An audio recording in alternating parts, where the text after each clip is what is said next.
What's up, fight fans? This is Kurt DeVille with Counterpunch Boxing News, and I have some new news concerning Eddy Reynoso. Eddy Reynoso sends this to Billy Joe Saunders. He states, on the behalf of the entire team that makes up the Canelo team, we wish you, Billy Joe Saunders, a speedy recovery and that you continue on in your wonderful champion career. Those are the words of Eddy Reynoso on the behalf of Team Canelo. First off, I would like to say that takes a lot of humbleness and prestige, real class.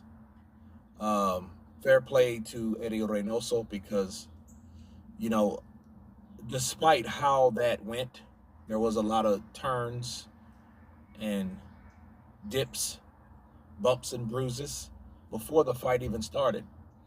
And there were some trash talk, but Billy Joe Saunders himself has always stated that he had mad respect for Canelo.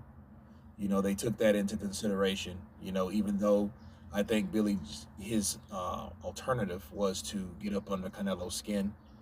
But as we've learned, that doesn't really help anybody, or it doesn't hurt or affect Canelo in that way. In fact, it's probably worse because Canelo will then go probably further into a more of a pragmatic seek and destroy kind of mode. You know, ask Golovkin on the second fight, and then of course ask himself in his performance with Canelo. And I just think that takes a lot of class to do. You know, it shows professionalism. It shows that Eddy Reynoso really, they care about the behalf. Now, the people could look at it like, oh, well, he's just saying it to say that. No, not really. Here's the thing. You don't have to really say anything. Okay, you know what I mean? You think they said that after the Lara fight? Right? Do you think they said that after that? No. You know, yeah, Billy Joe sustained a very serious injury. He did. You know, and it's only right, but it's a privilege, but it's not a right. He did not have to do anything. He did not have to say anything in regards to Billy Joe Saunders. They could have done the standard protocol, hey, shake hands, all right, good fight, then leave. Maybe a press conference, which in that case, you didn't even see anybody in the press conference because his father was getting roughed up by security and he was in the hospital tending to his caved-in eye, right? The only person you did hear from was Eddie Hearn, which promoted both fighters. So as far as I know, still promotes both fighters. So the standard wasn't I think this was extra. Eddy Reynoso didn't have to do that. He didn't. And it just shows real class. And it also shows when you have any fighter that you train, especially trainers look at their fighters a little different, or they should. They look at their fighters like either sons or brothers, depending on the age gap. You know, they be getting closer. They spend a lot of time together. They sacrifice a lot of time together. And if you know you're training a fighter, you should expect and respect the same bond with the other team, with the opposing party. So, you know, if you're a trainer and you look at it, you can only sympathize like, whoa, that could have been. The reality is that Canelo could have been injured. He's had a broken hand before. He's had injuries before. Look at that knee. You think that knee, he just had a wrap on that knee that whole time? So injuries do occur. And they occur inside or outside the ring, during training or in the actual fight.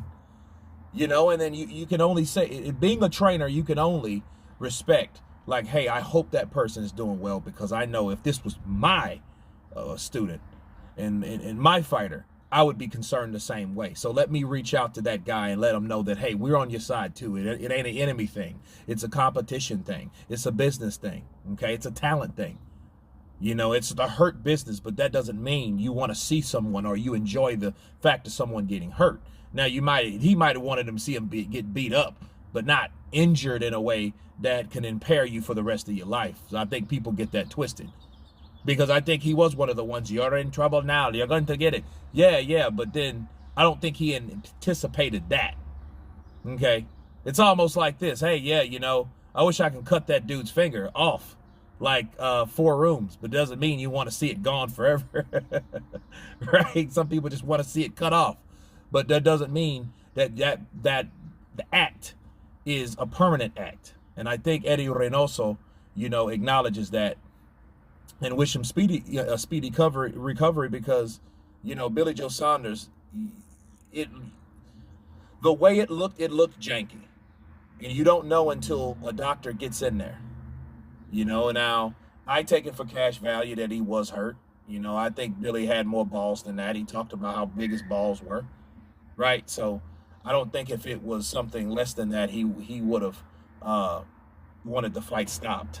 You know what I'm saying? So, but again, fair play to Eddy Reynoso. It showed a lot of class. You guys tell me what you think about Eddy Reynoso's comments towards Billy Joe Saunders. Of course, please subscribe. And you guys been Counterpunch. Peace.